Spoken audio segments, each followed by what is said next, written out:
Salut les amis. Cette vidéo répond à l'objection que l'on entend parfois qui prétend que la Terre plane ne peut prédire les éclipses. La NASA prédit donc les éclipses. Voici le site web d'éclipses de la NASA. On a ici la sphère, qui contient en elle toutes ces prédictions. Mais lorsque vous commencez à vous pencher sur la question et à vous demander où la NASA a obtenu exactement ces prédictions et comment cela marche, c'est une toute autre histoire. Il serait évident que leurs prédictions viendraient de l'héliocentricité et des forces, et l'on pourrait se dire que cela vient de la gravité, de la mécanique orbitale, de la mécanique newtonienne, et toutes ces bonnes choses, oui? Eh bien, en accédant aux data de la NASA, si vous accréditez la personne à qui elle les a prises, qui est Fred Espenack, qui en est responsable pour l'exactitude, eh bien, on se rend compte que cela vient d'un livre. La NASA obtient toutes ses prédictions d'éclipses d'un type appelé Fred Espenack. Ils doivent le citer lorsqu'ils parlent d'éclipses, alors qu'ils nous font penser que les prédictions des éclipses leur viennent du globe. Alors voyons, permettez-moi de saisir leurs prédictions réelles, à propos de ce à quoi ressemblera cette éclipse. Eh bien, c'est définitivement un globe, c'est bien un globe. On ne pourrait pas voir ça avec une autre forme de terre, n'est-ce pas? Mais attendez une seconde, il semble que nous puissions modifier un peu cela pour conserver les données et déplacer cette éclipse vers un type de carte différent. Cela semble aller, n'est-ce pas? Il semble que cela montre toujours la même chose. Mais que se passe-t-il quand on va ici? On retrouve les mêmes données affichées parfaitement. C'est une transformation de données d'un type de carte à un autre. Nous pouvons maintenant voir où se produira l'éclipse. Et il semble qu'il n'y ait rien de significatif sur l'héliocentricité, la mécanique orbitale, la gravité, la physique newtonienne, la masse attirant la masse, ou quoi que ce soit de ce genre requis. Cela semble être basé sur les observations au fil du temps, d'un livre écrit par un gars qui a travaillé à la NASA, qui a simplement pris ces informations du cycle de Saros et les a ensuite transcrites de manière à les rendre utiles à d'autres. Donc, si toutes les prédictions proviennent de ce tableau, ne sont-elles pas toutes des post-dictions? L'héliocentricité ne peut donc pas prédire les éclipses. Très bien, maintenant, un bref intermède où nous vous montrons les coulisses de la magie des terraplanistes. En d'autres termes, ce que l'on fait, on mène les recherches, on comprend et on analyse textuellement, puis nous interprétons les choses qu'on lit et les informations que l'on collecte. On y va.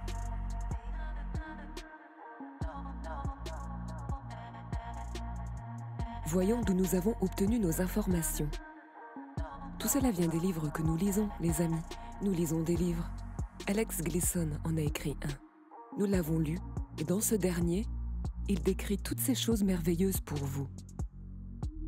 Donc, 5 lignes de temps astronomiques, des façons de garder le temps, cycle solaire, cycle lunaire, éclipse, transit, très important, et nous avons l'histoire enregistrée et toutes ces choses que l'on a. Nous avons une grande année astronomique de 651 ans. 651 ans, dans la grande année astronomique ici appelée Gay, G-A-Y. Et elle se compense entre les cycles de 325 et 326, pour être précis. Et cela comprend le cycle lunaire de 18 ans, qui présente ensuite une oscillation de 10 ou 11 jours. Pour clarifier, ça oscille entre 10 et 11. Puis ensuite, nous avons le cycle solaire régulier, qui passe par le cycle de transit. Et alors, nous avons l'historique enregistré. Voici donc les différentes manières dont nous pouvons comptabiliser et suivre le temps. Et c'est grâce à cela que nous comprenons les éclipses, d'accord? Donc essentiellement un cycle solaire lunaire de 18 ans et 10 ou 11 jours, est le temps qu'il faut à l'équipe d'éclipse pour faire un circuit à 360 degrés autour du royaume, d'accord? C'est son cycle. Une fois qu'il se répète encore et encore et encore. Donc essentiellement, une fois que nous le divisons en révolutions et que nous examinons les composants, nous voyons qu'il n'est constitué que de l'oscillation éternelle entre le Soleil et la Lune qui, à travers leur trajectoire, se croisent à des endroits intercédants qu'ils appellent nœuds, et que ces nœuds tournent à la trajectoire de l'orbite. Il y a donc 70 éclipses sur un cycle de 18 ans. Une fois que vous avez ce nombre, vous avez à l'intérieur les paires d'éclipses que vous assimilez. Quand on connaît l'une, on connaît l'autre. C'est ainsi que fonctionne le couplage avec les éclipses, d'accord? Une fois que vous avez l'une, vous avez l'autre. Et une fois que vous avez la révolution, vous savez quand elle va commencer et s'arrêter. Essentiellement, c'est ainsi que nous savons quand les éclipses se produiront, d'accord? Personne ne prédit cela d'aucune manière, surtout pas en utilisant la physique newtonienne, la gravité, la masse attirant la masse, la mécanique orbitale, quoi que ce soit de ce genre. Il n'y a rien de nouveau. Ils vous ont trompé en faisant croire qu'ils pouvaient prédire à cause de l'héliocentrisme. Je ne vais donc pas passer en revue tout ce que nous avons et toutes les citations auxquelles je fais référence. Le matériel source, l'application avant de l'aborder. Comment nous en avons déduit ce que cela donnerait? Comment cela s'intégrerait dans le cycle du système solaire? En quoi le cycle métonique est différent du cycle solaire? Et en quoi le cycle de Saros est différent des trois et volontairement compliqué et séparé? Le cycle de Saros est une série indépendante d'éclipses sorties de leur contexte. Donc si vous les regardiez, vous n'auriez aucune idée de ce qu'ils étaient, ni de la manière dont ils étaient connectés. Ils l'ont fait exprès. C'est donc le cycle qu'ils pensent qu'on utilise. Et voici comment il fonctionne réellement, d'accord? On passe en revue les vieux manuels scolaires qui ont déjà fait tout le travail. Nous comprenons d'où nous venons et nos fondements. Puis nous examinons les cartes, n'est-ce pas? Nous prenons notre représentation de ce que nous regardons. Nous connaissons donc ce cycle. Nous connaissons ses composants, nous connaissons les composants solaires et lunaires, et nous savons qu'ils fonctionnent en équipe. Alors, essayons de le tracer. Mettons quelques lignes de base. Équateur, les deux tropiques, c'est bon. Voilà la première paire. C'est à ce moment-là qu'elles apparaîtraient. Notez que nous pouvons également prédire la pénombre et l'ombre, en utilisant un ratio dérivé du même article de la personne qui crée toutes les recommandations pour la NASA. D'accord?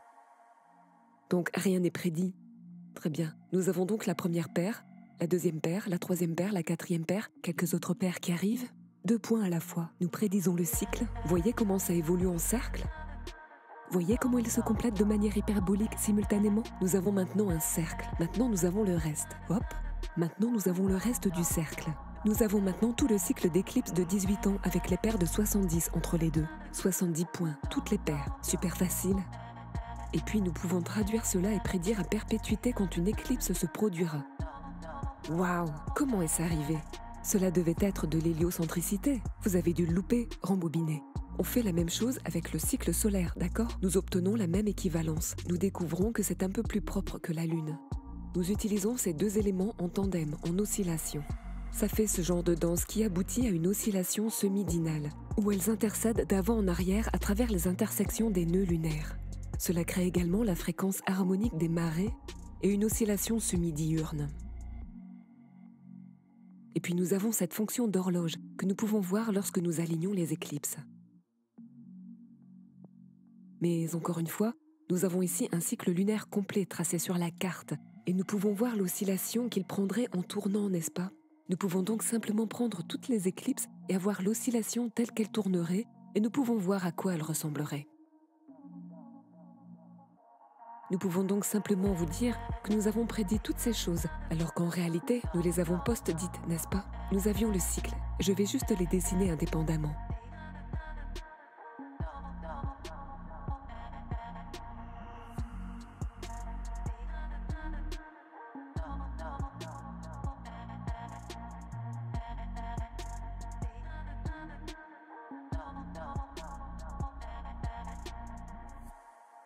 Et voici une autre période, de la même périodicité que celle que nous avions cartographiée avec les prévisions de 2006 à 2014, le tout sur une seule carte.